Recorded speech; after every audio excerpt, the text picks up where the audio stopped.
कहते हैं बॉलीवुड में किसी खान का गुस्सा विवेक ओबरॉय का करियर खराब कर गया, लेकिन विवेक ओबरॉय ने हार नहीं मानी। विवेक ओबरॉय ने एक बहुत अच्छा काम किया है। गांव में रहने वाले बच्चों के लिए 16 करोड़ रुपए की एक स्कॉलरशिप शुरू की है, जिससे किसानों के और गांव में रहने वाले गरीब और प्रतिभाशाली बच्चे जो आगे पढ़ना चाहते हैं लेकिन पैसों की कमी की वजह से नहीं पढ़ पाते, उनकी मदद करेंगे विवेक ओबरॉय। विवेक ओबरॉय की ये जो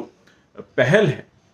वो हाल ही में हुई है, लेकिन मैं इसके बारे में आपको कुछ बताऊं उससे पहले ये जानना बहुत जरूरी है कि विवेक ओबरॉय उस XYZ के बारे में क्या कहते रहे हैं। विवेक ने कहा है कि बॉलीवुड में लॉबिंग का शिकार रहे हैं वो, और इसी वजह से उनका करियर जहां पहुंच सकता था वहां नहीं पहुंच पाया, क्योंकि कुछ खास लोग उनके खिलाफ लॉबिंग कर रहे थे। उन्होंने अपने एक इंटरव्यू में जो हाल ही में दिया उसमें साफ तौर पर कहा है कि मैंने वो समय देखा है जब लोगों ने मुझसे कहा था कि सॉरी विवेक, मैं आपके साथ काम नहीं कर सकता, क्योंकि XYZ ने,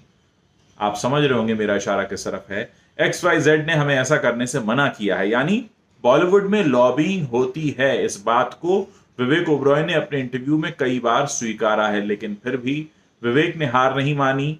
काम करते रहे, और अब फिल्मों में काम करने के अलावा वो समाज में एक अच्छा काम कर रहे हैं। और मुझे लगता है कि बॉलीवुड में अगर ऐसे कुछ लोग हैं जो इतनी बड़ी पहल करते हैं तो उन्हें सहयोग मिलना चाहिए, क्योंकि याद रखिए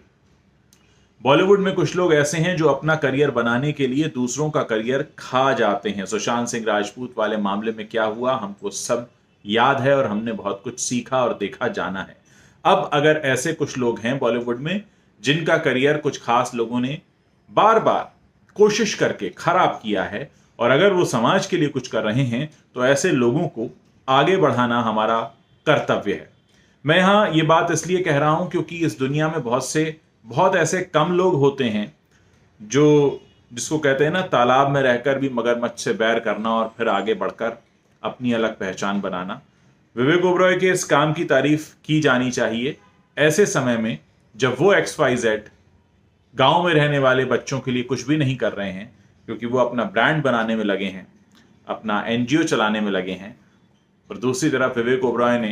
ये कसम खाई है कि गांव में रहने वाले जितने भी गरीब और प्रतिभाशाली बच्चे हैं, अगर वो JEE या नीट में आना चाहते हैं, पढ़ना चाहते हैं, उन्हें कोचिंग नहीं मिलती, तो उनके लिए 90 वर्चुअल कोचिंग सेंटर शुरू कर रहे हैं, और जरूरत पड़ने पर उन्हें आर्थिक मदद भी दी जाएगी। तो मेरी हमेशा कोशिश रहती है कि बॉलीवुड के एक ऐसे पक्ष को आपके सामने रखता रहूं जो सबसे छिपा हुआ रहा है। मैंने आपको बहुत कुछ बताया है बॉलीवुड में किस तरह से लोग कैंपिंग करते हैं, लॉबिंग करते हैं, अपना गुट बनाकर काम करते हैं, और फिर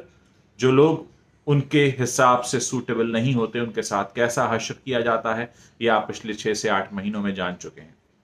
बहरहाल इस वीडियो का मकसद आपको ये बताना था कि बॉलीवुड में कई सारे जो XYZ हैं जो खुद को 100 करोड़ क्लब का मेंबर और प्रेसिडेंट मानते हैं, ये मौका है आप लोगों को ये बताने का कि आपकी आंखें खुल चुकी हैं और आप सही टैलेंट की पहचान कर चुके हैं। असली हीरो वो नहीं होता जो पर्दे पर कैमरे के सामने नकली एक्शन करता है, बल्कि असली हीरो की पहचान होती है कि वो समाज में अपने सही एक्शन से लोगों को राह दिखाए, मदद करे और एक मिसाल कायम करे, जैसे इन दिनों विवेक ओबरॉय और सोनू सूद जैसे लोग कर रहे हैं।